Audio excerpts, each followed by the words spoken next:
कभी सोचा कि स्टॉकर क्या होता है? किसी को स्टॉक करने वाला उसे किस कदर इरिटेट कर सकता है? या फिर कभी ये सोचा है कि कोई स्टॉकर किसी के बारे में इतना कैसे जान सकता है जितना वो अपने बारे में भी नहीं जानता शायद? किसी की फेसबुक से लेकर उसकी यूट्यूब और यूट्यूब से लेकर उसकी इंस्टाग्राम और हर प्लेटफॉर्म पर उसे इस कदर स्टॉक करना, या अगर उसका कोई बॉयफ्रेंड है तो वो भी उसके बारे में इतना नहीं जानता होगा जिस रूटीन के बारे में वो स्टॉकर उसे जानता होगा। डेफिनेटली स्टॉकर होना काफ़ी डेंजरस हो सकता है, लेकिन स्टॉकर होने में भी एक अपना ही मज़ा है। स्टॉकर जो है बेसिकली एक साइकोपाथ को भी कहा जा सकता है। लेकिन अगर कोई स्टॉकर है तो उसे क्या स्टॉकर क्या इसके बारे में भी पता है? क्या कभी सोचा है कि किसी को स्टॉक करने का मतलब सिर्फ ये नहीं होता कि उसे फॉलो कर लिया है? क्या कभी सोचा है कि किसी को स्टॉक करने का मतलब सिर्फ ये नहीं होता कि उसे फॉलो करने के बाद उसकी पोस्ट देखने के बाद इस बात का अंदाज़ा लगा लिया कि वो कहाँ जाता है? किसी को स्टॉक करने का मकसद ये होता है कि आपको पता होता है उस शख्स की डेली रूटीन के बारे में, क्योंकि आप उसको स्टॉक करने में इतने बिजी होते हैं कि आप अपनी लाइफ का एक बेहतरीन हिस्सा उस शख्स के नाम कर देते हैं जिसे आप स्टॉक कर रहे होते हैं। जी हाँ, मैं बात कर रहा हूँ यू के बारे में। The most famous season you, जिसके 5 सीजन अभी तक आ चुके हैं। हम चलते हैं अपनी वीडियो की तरफ। मेरा नाम है वकार शाह, आप देख रहे हैं दी फाइनल से। सो यू, ये एक वाहिद ऐसा सीजन था जिसे देखने के बाद मुझे वाकई समझ में आया था कि किसी को स्टार्ट करने का मकसद सिर्फ ये नहीं होता कि आपने उसे फॉलो कर लिया है। किसी को स्टार्ट करने का मकसद सिर्फ ये नहीं होता कि आप उसे सिर्फ जानते हैं या आपके पास उसके स्टेटस या बाकी चीज़ों को देखने का अथॉरिटी है।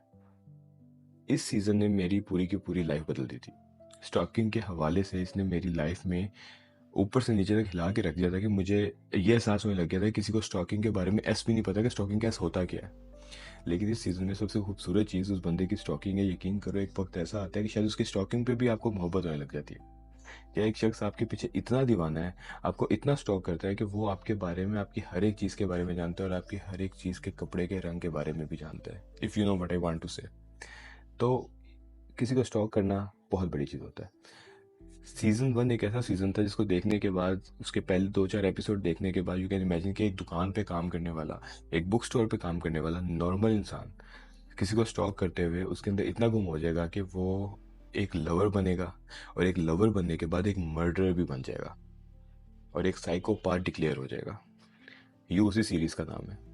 डेफिनेटली अगर आपने नहीं देखी तो आप उसे जाकर देखें, क्योंकि पहले सीजन के साथ ही अपने आप को आपके साथ हुक कर लेगी, और ये हिंदी में भी नेटफ्लिक्स पे अवेलेबल है। लेकिन इसके 5 सीजन देखने लायक है, क्योंकि अगर आपने ना देखी ना तो मेरे मुताबिक ये ऐसा सीजन है कि आप इसको एक बहुत फेमस सीजन है उसके साथ कंपेयर करने के बाद आप ये कह सकते हैं कि ब्रेकिंग बैड जैसे सीजन की थ्योरी इसके अंदर दी गई है, उसके लेवल का सीजन है और आप इसे मिस कर देंगे।